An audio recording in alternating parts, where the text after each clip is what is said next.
Howdy, folks.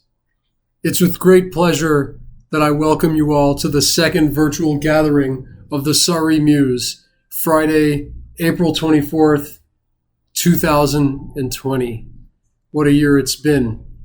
We're doing this virtually now, and today we'll have a number of artists joining us, including the author Jessica Barrat, poet Elaine Wu, a ceramicist who will be expounding on her theory of art, Heidi Mackenzie, an open mic poet opener, Priscilla Sunshine Eagle, and in addition to that, you have art from Betty Busby, who is gracing us with this tremendous poster, which, is evocative of the germ era in which we live in, if I just have a look at it here.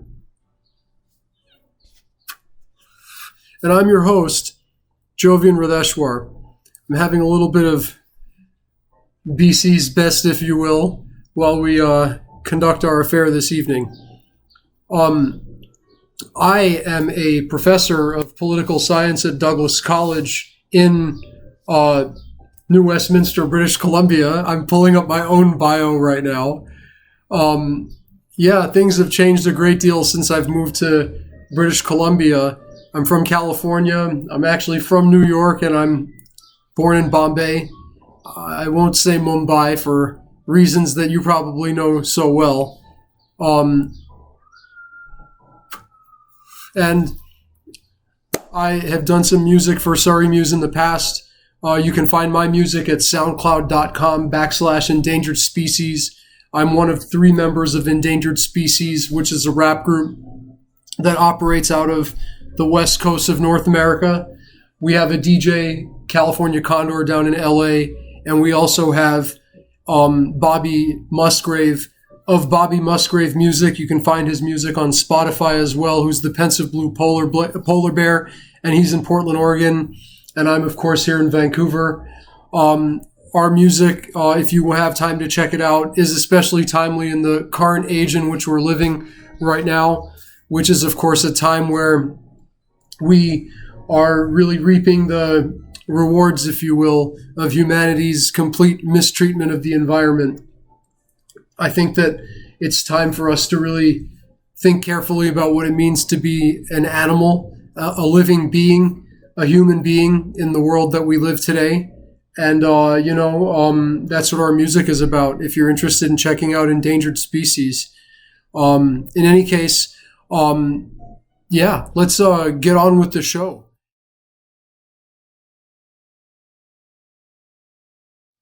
Our opening artist this evening is going to be Jessica Barrat, who is a literary fiction enthusiast whose work often concerns themes of alienation, technological advancement, and the psychosocial boundaries of memory. Her work first received recognition in 2013 when Loops, an early short story, became the Flo de Coteau Creative Writing Award winner and later received publication with The Wanderer Online. Other works have appeared in Flamingo, Muse Journal, Prism International, the Bolo Thai Collective anthology, while some of her more journalistic material has found home with the Yard's news magazine, where she has had the pleasure of being an editorial intern, and Invest in Alberta. These days, Jessica spends her time in her home office writing for others while also finding time to write for herself. She self-publishes short stories through the Almost Daily and is currently in the process of finalizing one of her 3 ongoing novel-length manuscripts, tentatively titled Vast. And with that, we'll hand it over to Jessica Barrat. I'm personally fascinated by this set of interests, so I'm really excited to see what Jessica has to bring.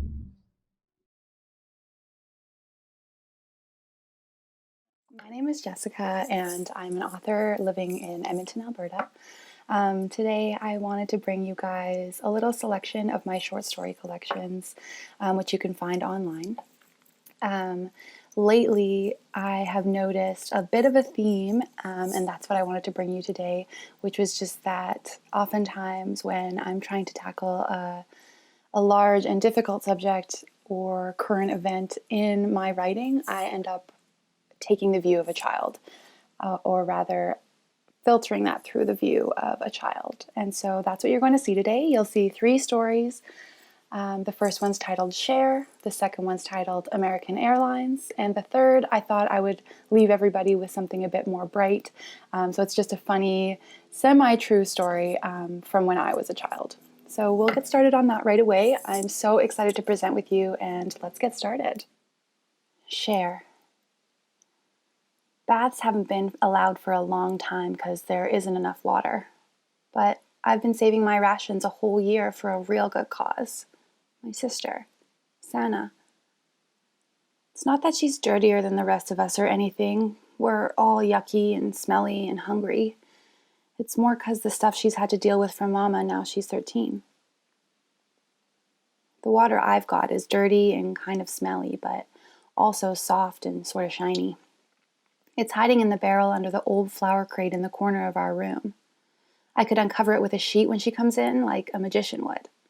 Sana will be so happy she'll get right in and she'll sit for as long as she wants and be clean. I'll wash her gently all over with a big scratchy sponge, even in her belly button. We'll be real quiet and we'll smile super big at each other and even laugh a little, especially if Mama's snoring. Dory? Yes, Mama? Watch the fire. I'm going out. Don't waste any of that food on yourselves either. If Mama's got a customer, we'll have the house to ourselves tonight. Oh, Sana is going to be so excited she'll show all her teeth. I'll make the bedroom all pretty too. Put the pillows all around like this or this way. I could even heat the water in our big old pot, just a little bit. Sana won't be home for another hour. There's time. Dory? Everything's all ready and so exciting I can barely keep quiet with Sana yelling my name. I'm already smiling when she finds me beside her gift. It's a bath, Sana, for you. Her eyes. There's something different with her eyes, like they're all dead or something. Not grateful at all. Kind of like Mama's when I bruise my skin or do something else that makes it no good for selling. I'll be 13 in a few years after all. How could you betray me? Sana yells, coming toward me with scarred palms meant for slapping. And there's slapping. Over and over. I have to stay dirty. But 2 tears on my cheeks. She doesn't take as much when I'm dirty. Footsteps, a great splash, and a slamming door. And me, a little older, wasting my own share alone on the floor.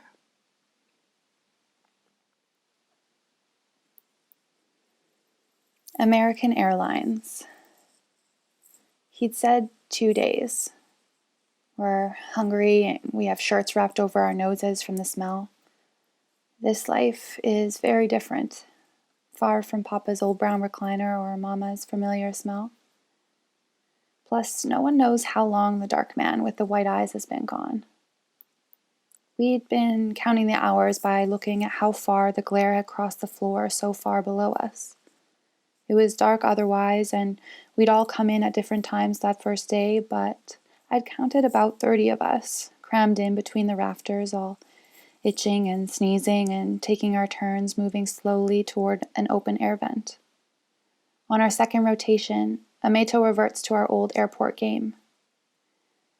You have to find the person stuffing their face with 2 hamburgers at once. In his whisper, I can hear a touch of his old asthma. In the light of the vent, I can see the red tiredness of his face. Something wells in me, but I push it down. He'll be done by the time I get there, little brother. Who else can you find? I'm not ready to cry. Not until we get safe. Not until we find Eliana. Okay then, fat man, waiting for a broken elevator. He's very orange. I let Ameto get a few extra breaths in before shuffling over and pushing my own mouth close to the grate. Lungs full, it takes only a second for me to find the orange man. He has golf clubs and a fat, dumb smile. My stomach rumbles. Concentrating on making the pain go away, I take another breath and look at the orange man again, his glow suddenly making me nauseous. I look away, only to see someone else. Someone I recognize. He's coming, I say. The boy to the left of Ameto begins to whimper. No, not yet. I am not ready to cry. Instead, I remember Mama, her instructions. I'd been repeating them to myself like a recipe. Chiapos, Huistla, Iliana Rabado, Esquipulas. You were there when you were 6 years old, mi vida. Do you remember? Just ask the way to Esquipulas. There is a church there, where you went with your cousin to pray. It is not far. Iliana will be there. I trust you. Lalita, there's footsteps. The footsteps are hurrying. A vent on the other side of the space disappears, letting in a dim orange glow and the shadow of a giant crouched at the entrance of our crawl space. Come, says a deep, dark voice from the other side. It seems to take hours for everyone to wriggle out and down into the small corridor. In the better light, I look again at the man who had come to get us. The man who Mama had trusted, or not trusted, but handed us off to anyway. He had no name, but his face told his feeling. He felt bad for us. Felt bad and began herding us down the semi-dark corridor anyway. Again, a pang shoots through me. I double over, catching the stitch in my side from not going to the washroom. Leaning against the wall, I pee in the open. Through the shame, the anger begins again. Like flashes, I remember the look in that man's eyes yelling at Mama for speaking Spanish. It wasn't him who had to see her tears later. It wasn't him who had his papa taken away. This way, says our guide, opening a door to the right. Ameto waits for me and takes my hand, squeezing as we walk under and around the operational runways, brimming with the biggest planes I'd ever seen. I hide my eyes, worrying that someone will see me if I keep looking. Keep your brother safe, mi vida, Mama had said. After a while, the planes become smaller. They're quiet like cars in a parking lot when we're waiting for Mama to get groceries, and they look brand new, expensive. Before I can stop myself, daydreams pass before my eyes. A rich man flying us in fancy clothes to Mexico. He would feed us until we were stuffed. Mama would already be waiting. Turning another corner, the dream fails. Only one plane is there, sitting in the dark. It is small and bare and seems made of tin foil. It's not big enough for all of us. A short, hairy man nearby confirms those fears. I cannot take them all, he says. Both he and our guide look back at us. Somehow I know they are going to split us up. Only the smallest will go. With Ameto's hand still gripping mine, another hand colder, tighter, closes in on my lungs. Then, as if she were standing beside me, I hear her calm voice on the wind. Yes, Mama, I answer her. I will save him like you did. I turn to Ameto and begin whispering fast. Eme, listen. There's something I need you to remember. Ameto nods, looking up at me with wide brown eyes. Think, what does Papa always have us eat on our birthday? A chili? Ameto says quietly. Both of us swallow our hunger, remembering how Dad, his own wise watering from the chili's heat, would say, to remember you're alive, eh? Yes, Eme, you have to remember how to spell chili, do you? Good. Each letter stands for something. It's like a game. Mama told it to me. You have to remember. And when you get off the plane, find someone to help you. No one in a uniform, someone with another kid maybe. Just spell out Chile, okay? We had time to practice only twice before they began making their selection. I held Ameto's hand for as long as I could. Chile, he mouths, his head bent in concentration as they load him on. Chiapas, Huistla, Iliana Lobado, Esquipulas. Chile. He will be okay. I say it over to myself as Mama must have. He will be okay. Teardrops marked the ground near my sneakers. Get safe, she had said. As if there was such a thing anymore. I want to make a note here that although this story was written when this issue sort of literal detention camps in the United States, that was sort of all happening, and when this issue began feeding into our headlines, and now many of the children separated from their parents have not been reunited, and so this is kind of an issue I still want to point toward, even though there's so many other issues happening right now. And so, yeah, I'd like to dedicate that story, perhaps to this issue, as well as mention that inspiration for this story sort of came from the many news articles telling tales of individual deportation and separation, including one which talks about a two-time overseas Army veteran who was deported to Mexico in March of 2018 and was separated from his family.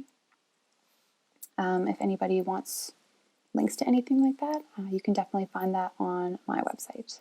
I know those stories can get a little bit heavy, and since we've all sort of been, stuck inside and maybe feeling a little down, I figured I would end things off with more of a lighthearted childhood story. Most of it's absolutely true. I definitely will take questions on that if that's of interest to you. Other than that, though, please enjoy. Second Monday. Joshua.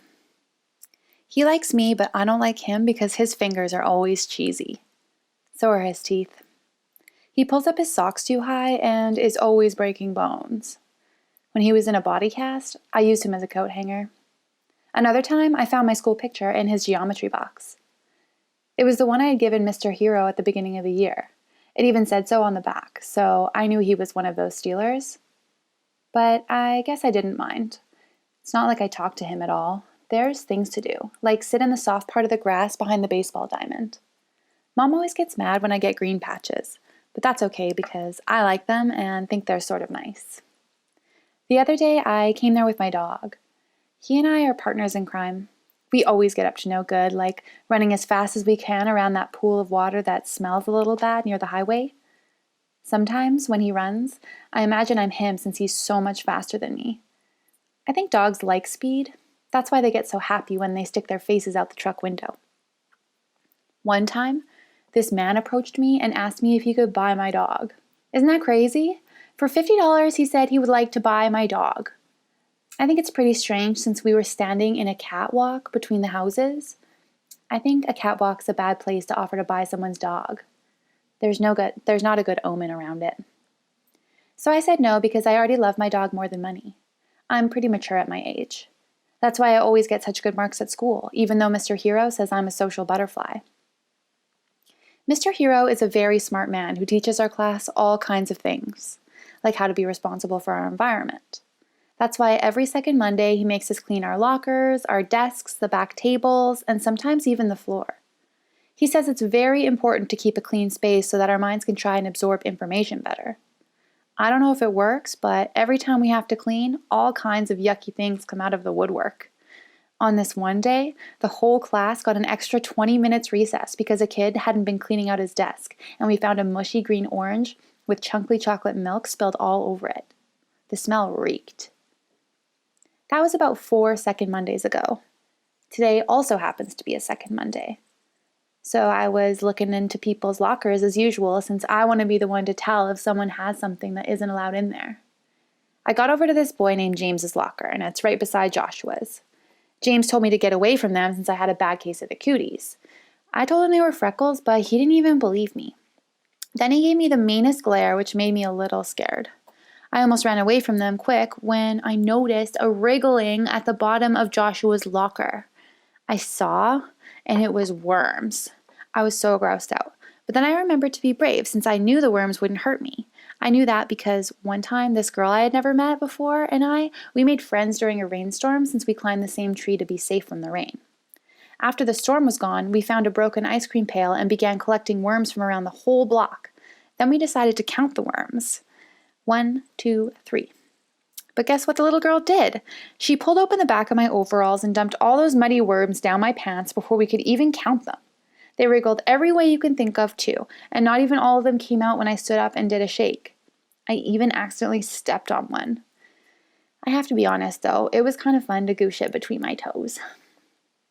So when I saw the worms that the boys had, I was really excited and I wanted to point and jump up and down, but I maintained my composure and told them I wouldn't tell on them if they gave me a nice gift. The only problem is they didn't even have anything cool to bargain with, not even Pokemon cards. But then I came up with a brilliant idea that I learned from a movie I'd seen on TV. It was called Truth or Dare. When they heard my idea, they said that that would be okay. So I asked them, truth or dare, like they did on the movie. And they said dare. So I looked around real fast and saw the bottle that was bright blue colored. I'd seen that bottle before. It was the one that all the kids fought over since it had a spraying kind of nozzle that made cleaning really fun. But last week, Randy had broke the handle, so no one really wanted it anymore, I guess.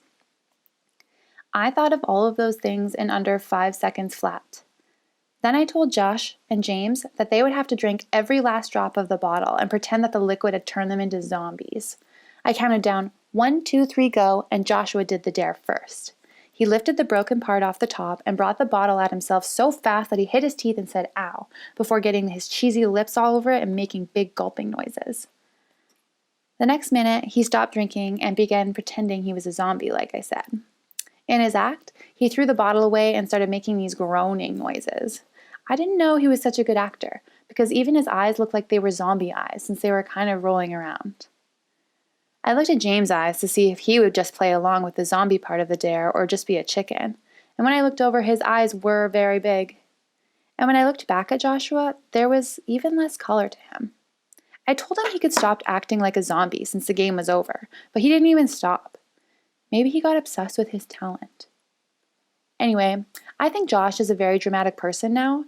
He fell down and he was shaking and wouldn't even get up.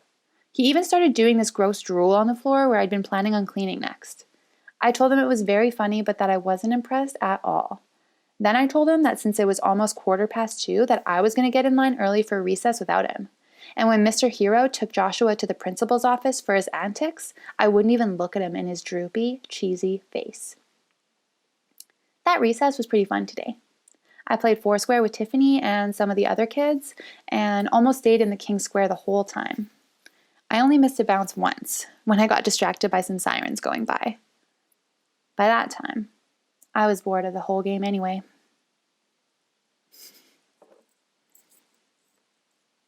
Well, I have to say that was incredibly exciting. I'm so happy to be a part of whoever's surrounding me in this feed, and I can't wait to chat with everyone. Big shout out to Surrey Muse and Fausia Rafiq, one of my idols. So good luck everyone and have a great time. I hope everyone is healthy and happy and that we can all get through this together. Thanks so much.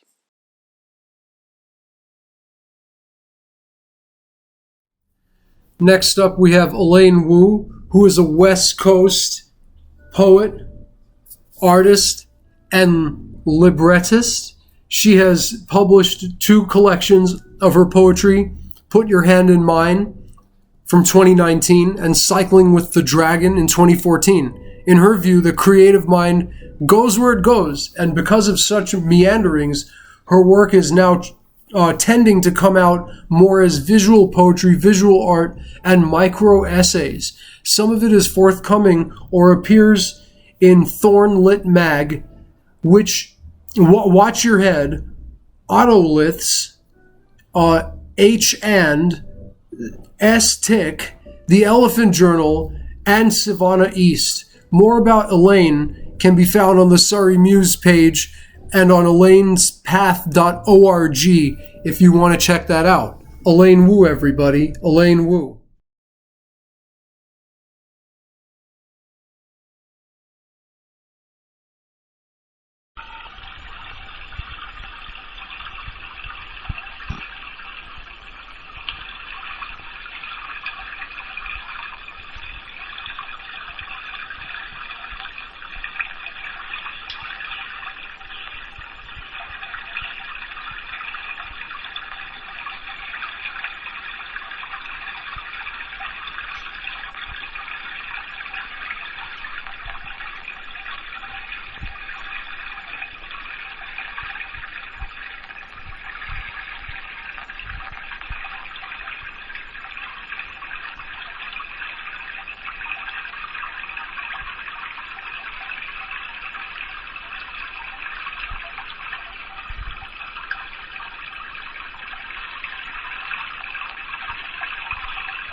Hi, this is Elaine Wu.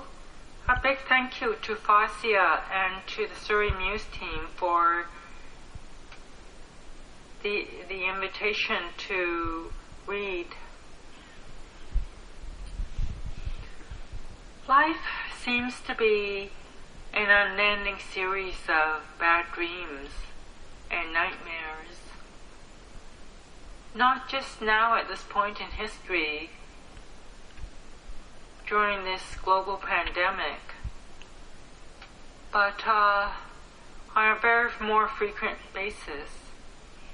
I'll read you a dream sequence I had at one point. Tossing and turning, labyrinth, a mine, veins, coins, horns, leaves, protrude from a sea of green, snag all who enter. Canary song, a hung mist, notes dart through taffeta air, linger tremulous. Carbon beads on tree digits. Ram leaps over cloud, hit the corner 7-Eleven, thirsty for a big gulp. Shop carnage before returning to the hospital.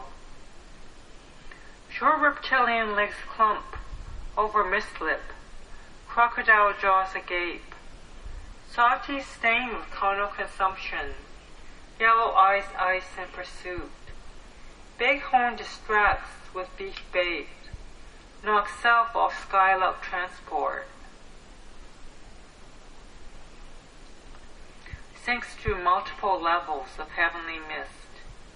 Lands hoof flat on grey murk. Prehistoric beast still visible, gashing leg on jagged rock.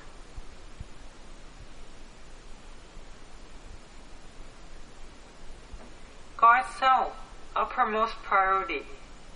Big sheep retreat into subterranean mine. Left cheek moist. Head aches. Tosses a scoundrel a steak.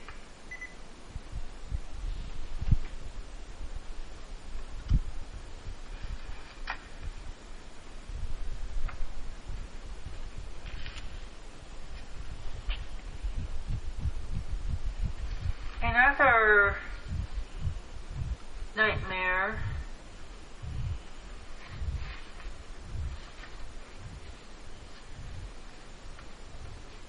in the news just recently.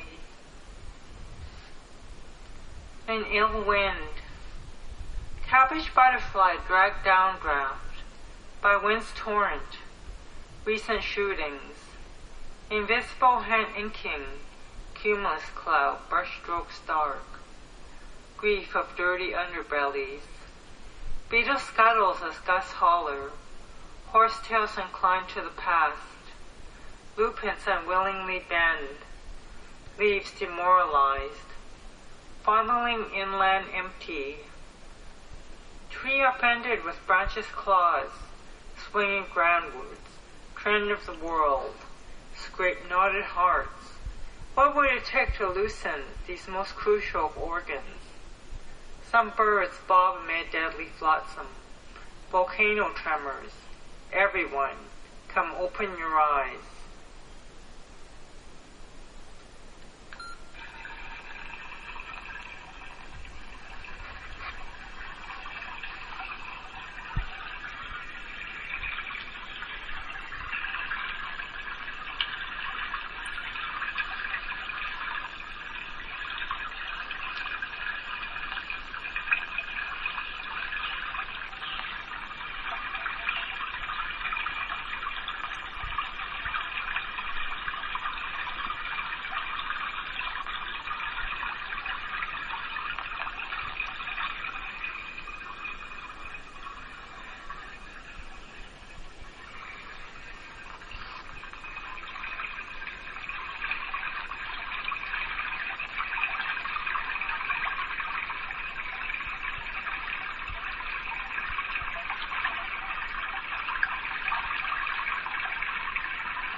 A Jovian therapist once told me that when you dream that you're at the water's edge or you see running water in a dream, that means you're close to consciousness, you're close to wakefulness. This next poem I'll be reading is by the water. It's titled Riverside. Red triangles twist behind a veil of brittle leaves, brushed by water feathers. My eyes tilt on the river's surface, water a blurred lens, articulate, voluptuous egg-bright salmon bellies. Oscillate through, and oscillate through we do. We pick ourselves up, and we carry on, despite all.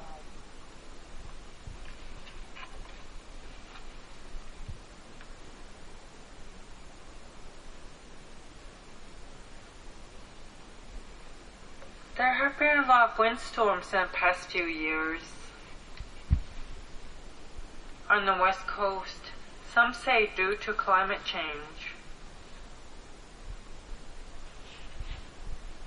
This next poem, Stop the Winds, it addresses some of that. Our unexplained house, mortal electric body, lantern reverse lit, a whir, power silenced. In absence, open my third eye. Contemplate the batter swirl of black and gray, cellophane mouth. Swollen skies erupt all their wrath. Cedars entangle, disheveled bracelets. Winds vie for attention, excise tree limbs. By involuntary surgery, sting our roof. Vulnerable trunks sway, lose momentum. Psychosis of storms past, heighten the scream of this one. Allow me a mannequin of calamity, swirling about an axis of lack of choice. I chisel, chip by chip through ice, reclaim quiet power.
Someone who helped me through my early nightmares as a child and is the backbone of my life is my dad. This poem is dedicated to him. Father and daughter, you shared where to wind, a pinky round one end, wrapping yours over the other, encouraging me to make a silent wish. We each yanked. The break yields me the longer part of the wishbone. Lyre notes bejewel the air. Near wasn't magic. You didn't pull as hard as you could have. Healer, with that split, we are linked always.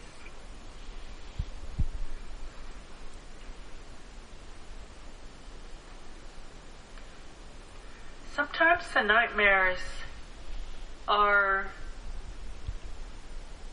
during full consciousness, in full daylight. This next poem is one such. Bad dream. Shooter. The tide subsides, reveals a fair-haired urchin, thorns embedded in his face, a gun poised, his hand, lips, rat-a-tat at me. I catch his bullets in my palms, melt them into lead for poems.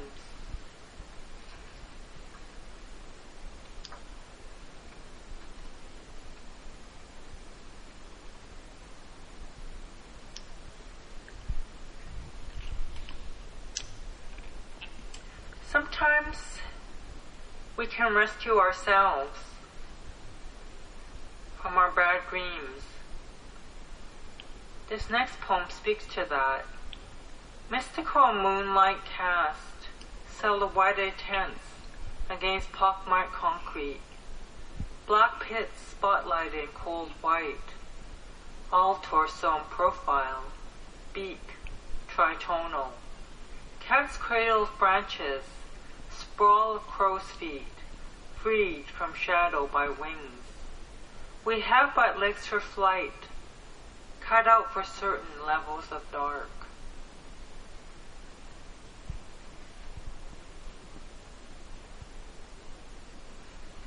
Sometimes survival comes down to having mind drawers. I'll read you compartments next. A nautilus shell. Chambers walls from the others. This is how intake of fresh nutrients over cascade of self and time feasible.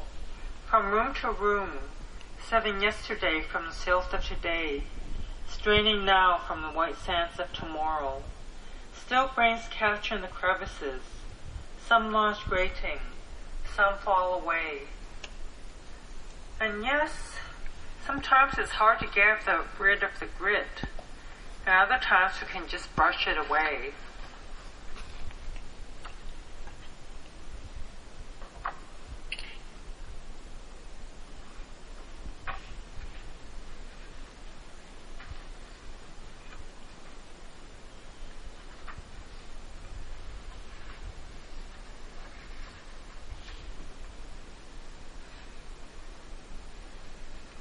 I do find reprieve in sewing, in other crafts, and in writing, the act of writing itself. This next poem, Unfettered, is a telling of my time sewing. All sense of time amist, stitches, root under tread, press a foot unimpeded, French seams of thought, lane smart, ripping life's road, sinking limbs, eyes pinned, mind steeping reverie, garments padding against lacerations, gauze, mother of pearl, the gulf.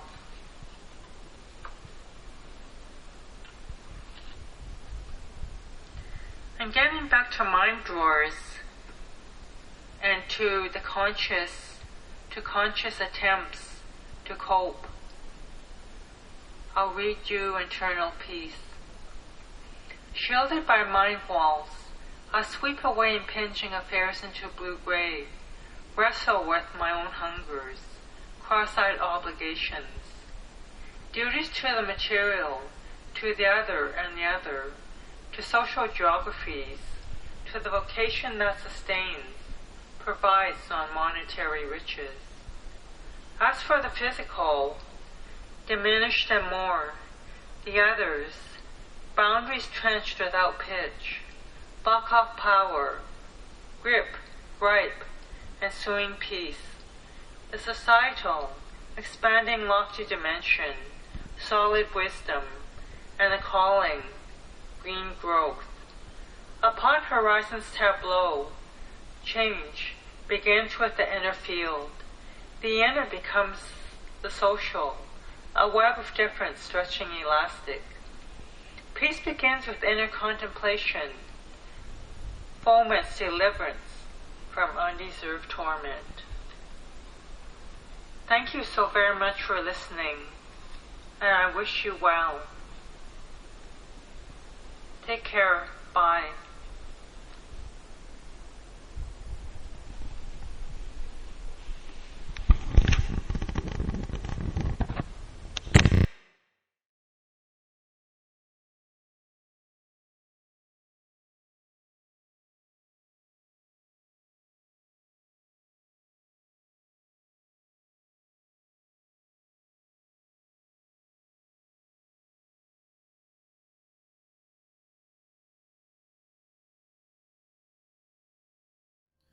All right, folks. Next up, we have Heidi Mackenzie, our ceramicist. Heidi is a Toronto-based ceramic artist, arts journalist, and ceramic arts reviewer who has exhibited and been collected nationally and internationally. Her work engages issues of identity and belonging, seeking to transcend Eurocentrism. She is the recipient of Craft Ontario Awards and Best in Show Ontario Arts Association Biennial Award. Work from a 2019 solo exhibition was acquired by Global Affairs Canada. As an artist of color, Heidi is an active convener of critical discussion and writing around issues of race and migration. She moderated a panel on the decolonization of clay at the 2019 Australian International Ceramics Triennial, The Paradox of Identity at NCECA's 50th in 2017, and was to exhibit in a four-woman show, Disruption, at NCECA 2020 in Richmond, Virginia, disrupting the male-dominated heteronormative contemporary canon. Heidi completed her diploma in crafts and design at Sheridan College, Canada 2012, and an MFA in curatorial practice and art criticism at the Ontario College of Art and Design University in 2014. Her website is HeidiMackenzie.ca. McKenzie, not Mackenzie, but McKenzie without the A there. Heidi Mackenzie with a Z.ca. So check out her website if you get a chance. And, I can't help but comment that, it's great that Heidi was planning to do this disruption of the male-dominated canon within the world of arts in Richmond, Virginia in 2020. Of course, it's quite terrible that now COVID-19 has given an opportunity for all these patriarchal, fascist dictators and dictator wannabes around the world to use this time to try to go and push society in the other direction. Indeed, all of our actions are politicized, and there's no escaping that. And I'm sure Heidi's work will elucidate these ideas even further. Thank you so much. Good evening. It's an honor to have been asked to be with you here this evening, and I've chosen to present a curated body of work as opposed to a series of work. I often work on series around race and representation, hybridity, decolonization, memory, and archive. Body Within took place in a room at the Gladstone Hotel in Toronto this past January. It was part of their annual juried event, Come Up to My Room. 21 individuals or collectives animated the rooms and hallways of the hotel. My room included works that span over a decade and speak to my own healing journey and health crises. But I'll let the promo clip the Gladstone team put together set the stage. I mean, one of the things that really compels me to work in clay is the fact that I think clay has this extended metaphor with the human body. And, clay comes from the earth. It's born of the earth, and it's malleable, and you can shape it and transform it.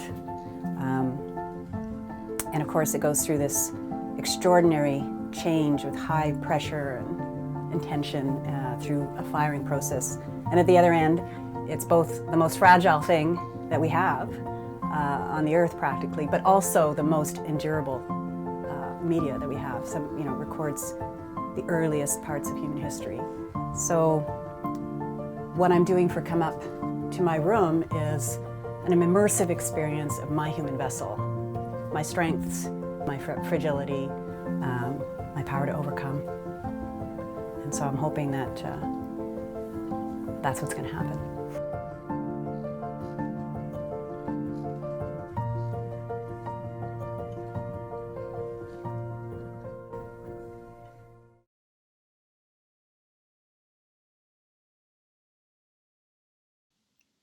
This is the floor plan of the room that I was assigned. For 4 days, that included the worst ice storm of the year, over 2,000 visitors came up to my room, and I engaged in countless brief, often intense, meaningful conversations with an incredibly diverse audience. My artist statement: using the media of clay, film, and sound, this multi-part installation asks the question, what is it like to embody a human vessel that is invisibly fractured? Through abstraction, I share my experience and catharsis of chronic fibromyalgia and congenital kidney disease. Some days feel full of struggle and defeat, other times I'm filled with gratitude, serenity, and optimism. It's not been easy, but I have created these works. Their very existence affirms, I am here. This is a view of the room as you entered, and I'm going to talk about each of the 8 installations in the room. Another view looking back towards the door and the black wall. But I want to draw your attention to the cased-in work in the middle of the room. Lee Petrie is the exhibitions director at the Gladstone Hotel. She took me down into the bowels of this 1889 heritage hotel and showed me 2 plinths with plexiglass cases she hoped I might want to use. Well, it took me about a nanosecond to realize I wanted those plinths, and I wanted to make new work for those plinths. I knew I wanted to make a house of cards, using my own x-rays, ultrasounds, MRIs, CT scans, brain scans, mammograms, bone density scans, all the body imaging I could collect. So these are LaserJet, inkjet, printed water slide decals on porcelain tiles. The tiles are 0.02 inches thick, but they're really durable. The material is used in the tech and space industries for chipboarding and extreme heat conditions. It's known as ceramic substrate. The late great Robin Hopper pioneered its use as a ceramic canvas in the early 2000s, and he always told us, his students, if you can think of something, just try it. I collected over 1,000 images of my own tests from 5 hospitals dating back to 2009. That's about the time when they first started digitizing medical imaging. And I was surprised it only took me about an hour and a half of legwork and cost me a total of $35.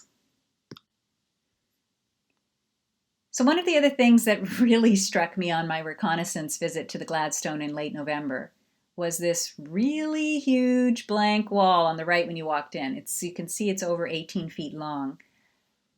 I had plans for the other walls, no worries. But this wall, one of my original aims was to give the viewer a sense of overwhelm, of living with unsolvable and undiagnosed invisible chronic pain. So I decided to fit as many medical images as possible onto that wall. And that ended up being 14 rows, 5 deep, a mere 70 images of the possible thousands I had collected. The Wall of Inquiry ended up being one of the most popular pieces in the show. A few details. One is my spontaneous lung collapse. That was a freak happening that happened 1 year to the hour after my father had said his final goodbyes to me before he passed. I'm totally out of the demographic for this freak condition, which happens to be young, skinny men, tall, skinny men. But months later, I realized that the lung in Chinese medicine is the organ associated with grief. Chinese medicine, Tai Chi, and other alternative healing modalities have been really central in my healing journey. And this ultrasound scan of my kidneys was taken last year, a few months after I'd started an Ayurvedic, traditional Indian healing protocol to treat my extremely rare inherited congenital kidney disease, MSK, medullary sponge kidney. I love this image because the radiologist was so freaked out that he called my nephrologist and my GP And then the lab called me because he thought and was convinced that it was evidence that I had antifreeze poisoning. So I guess it turns out that's what kidneys look like when they're clearing from an incurable disease. And I'm happy to report that I am cured of this incurable disease after 30 years of chronic kidney stones. About half of the people who came in were immediately drawn to the wall. And when they realized that all of the images were of one person and that one person was me standing there in the room, I got the overwhelm reaction that I was really looking for. One of the people who stopped to talk to me was a young PhD student studying the interpretation of MRIs at U of T. And he asked me why all the MRIs, and I told him that I had been suffering for several months with sort of a lower left abdominal pain. I'd had every test in the book, and all had come back negative. And that several months later, my osteopath caught this partially blocked femoral artery. And he said, well, there it is, right there in black and white. And I was kind of freaked out because I had been bedridden in pain for months during that 18-month period. And I could have thrown a clot and died at any time. And, you know, the sheer aesthetics of this image happened to appeal to me, and I included it in the wall of inquiry. And in walks this fellow who tells me that it was there all the time. So the radiologist had missed it. And again, I was totally out of the demographic. It's a condition that happens to generally obese people. As I started to recover, I couldn't throw on the wheel. So I started slip casting. I was using plaster molds that I'd made from simple, altered Euclidean forms. And for me, Euclidean forms have always represented the essence of humanity. And when I emerged, the first thing I wanted to do was express my experience. And this is what happened. I worked with iron oxide photographic decals on porcelain with no glaze.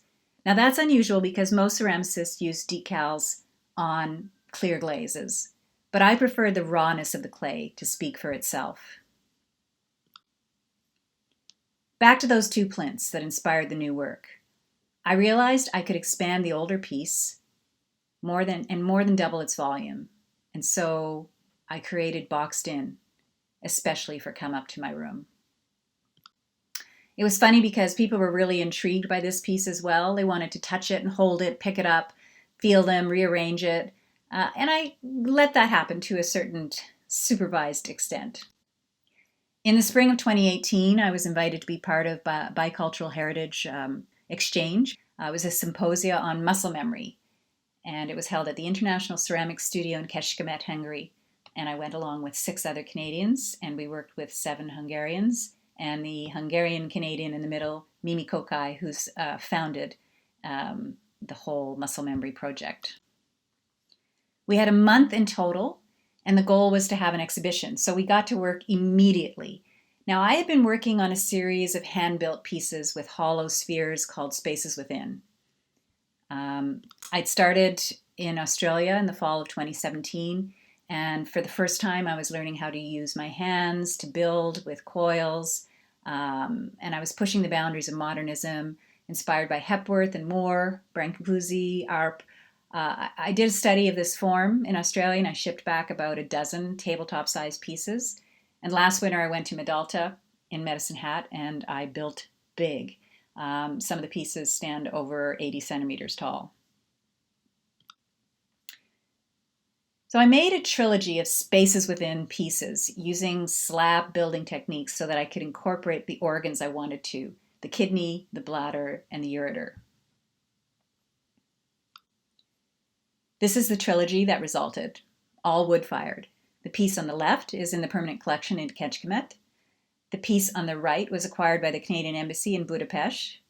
And the piece in the middle is Betrayed, and it was on display at the Gladstone Hotel. So look at the bottom center kidney and raw clay from the Spaces Within piece. I discovered this German clay there that kind of allowed me to press out these great veins. So I decided to work in larger kidneys. And I used really low-tech slump mold techniques, kind of coaxing damp clay into cardboard box cutouts and putting halves together. I went a bit nuts. I had so much facility at my disposal that I didn't have at home. 3 types of raku, gas firing, wood firing, multiple electric kilns. I want to try everything. I wanted to get my hands on every type of clay possible. This is an example of a couple of the raku kidneys I made, copper and naked raku, where the pieces are pulled from the kiln at peak temperature and shocked into various organic atmospheric conditions. The only pair I glazed were the porcelain pair in traditional celadon. So in the end, I chose 8 pairs, each symbolizing a period of 7 years of my life, the time they say it takes for one's body's cells to completely renew themselves. I celebrated my 50th birthday in Hungary, so for me it was like a cycle of life and healing, and the set of kidneys at the center is the beginning of my new, renewed life force. From the kidneys, I moved on to wall work. I'd never done wall work. It was completely new for me. I had never made shadow boxes, but I wanted to exploit this crackling clay and continue to work with the body and veins and that kind of abstract imagery and positive and negative spaces. So that's me on the left, pounding away with the end of a broomstick to get the effect that I was looking for. This piece went into the wood kiln. And wood firing is a community fair. I mean, here in Canada, it often takes 36 to 48 hours sometimes to complete a cycle. In Ketchikamette, they had this amazingly efficient wood kiln that we started at 7 in the morning and finished at 9 p.m., taking 2-hour shifts, stoking and carefully monitoring and reducing the fire, starving it of oxygen and feeding it of oxygen. All of these things greatly affect the outcomes of your firing. Here's the kiln working in full reduction. It's pretty impressive. And this is what came out of that first wood kiln. I had put a simple copper wash spray on the stoneware and the flames did the rest. I happened to have captured a Design Toronto award. They were being handed out throughout the city, and the Gladstones Come Up to My Room was only one of many venues celebrating Design Toronto happening throughout January. The last piece I'm going to present, and the last piece I made in Ketchikamette, was this 7-paneled shadow box, and it's got a porcelain wash over it, and I set it up like a film screen, 80 centimeters wide, 60 centimeters deep. Now, I'd never worked with multimedia, and I thought that this would be a great opportunity to merge abstraction with moving imagery. And here's a little piece of the moving image with the soundscape that a friend of mine created. He recorded me, and he used his ambient orchestra to create the soundtrack, I Am Here.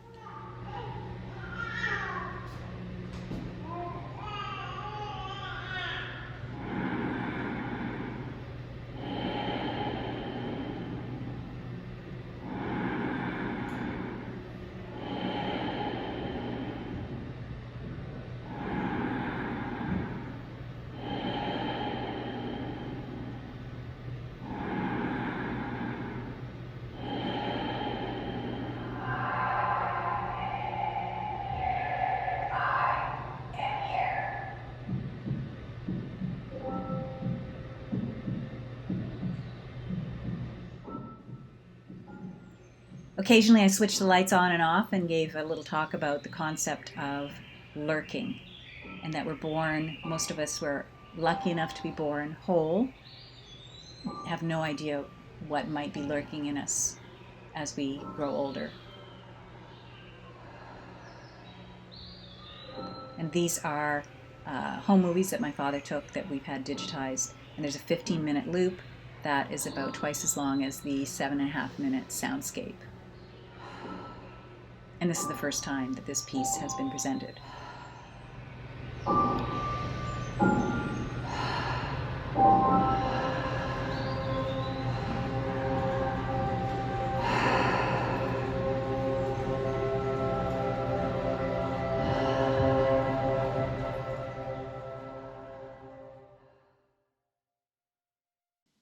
So I'd like to thank you for being here.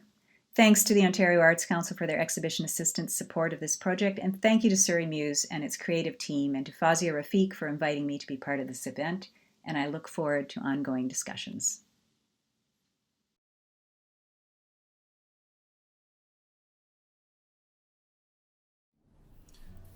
And finally, a little bit more formal remarks about the artist for today's flyer, for today's program guide for the Surrey Muse for Friday, April 24th, 2020. That artist's name is Betty Busby, and she's a New Mexico-based fiber artist with a strong background in ceramics, teaching, and entrepreneurship. A graduate of the Rhode Island School of Design, Betty majored in ceramics and established her own title manufacturing company in Los Angeles that she operated for 18 years before moving to New Mexico, where she began working with fiber, creating intricate yet simple designs depicting complex natural processes and elements. Betty's work has been exhibited at national and international venues. And how wonderful if we have a look at the design for tonight's program guide for the Surrey Muse. This is a wonderful, wonderful design. It's one that speaks to interconnection, to breathing, to the life force. I'm not an art critic. I'm sure you probably figured that out already.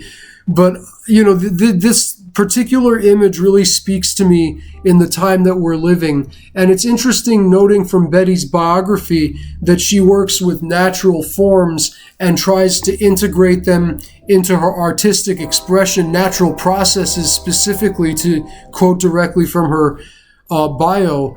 Because indeed, we are living in the midst of a natural process right now. The creation of viruses is something that happens in nature. It's something that happens across species. Even though it might predominate in one species or another more or less, that doesn't mean that we can't all catch viruses.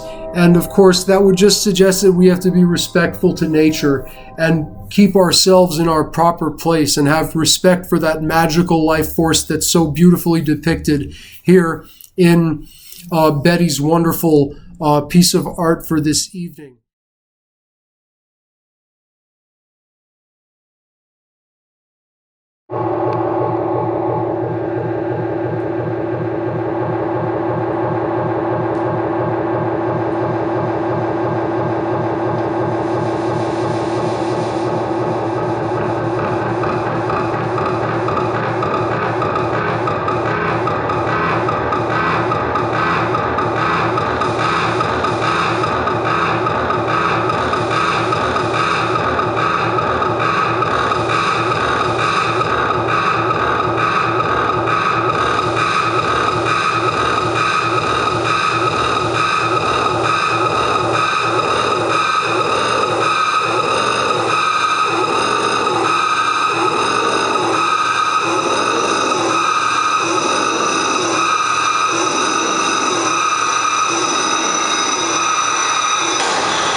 And when the tension of daily life kind of ties knots in your spirit, why a song can be a tranquilizer, your quiet pill.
With that, let me just make a quick closing acknowledgement and remark. Normally, the Surrey Muse does its land acknowledgement at the beginning, but I think let's just end with that this evening, and I'll just add briefly a little bit of my own understanding, if I may, about what it means to really care for a place and live in a place in the context of the world we live in today, right? Surrey Muse gatherings take place on the unceded Coast Salish territories of the Semi-Amu, Katsi, Kwikwetlam, Kwantlen, Kakayat, Swasin, Musqueam, Squamish, and Tsleil-Waututh First Nations. All of those nations never surrendered their land. And, their land was taken from them. And, indigenous people all over the world, not just in Canada, but all over the world, have varying levels of usually deeper connection to the land than settlers and conquerors and capitalists and business people and people of global lineages such as myself, right? We have to really learn these indigenous connections once again to the land so that we can put ourselves and nature in a proper place of respect. And that's something that I feel like venerating nature, venerating even mitochondrial and biological processes. That's what comes to mind when I see this image. When I took biology class in high school, we learned about mitochondria, and that's kind of what I'm seeing over here, right? Cellular biology, that sort of thing, right? How do we respect that? How do we take care of the environment of the world, right? This is not a Chinese virus, right? They're closing meat processing plants in the United States right now because it also comes out of factory agriculture with regard to how the animals are raised and slaughtered for meat consumption. I'm not trying to say veganism is the way forward. Maybe there's a way to slaughter animals and to eat them.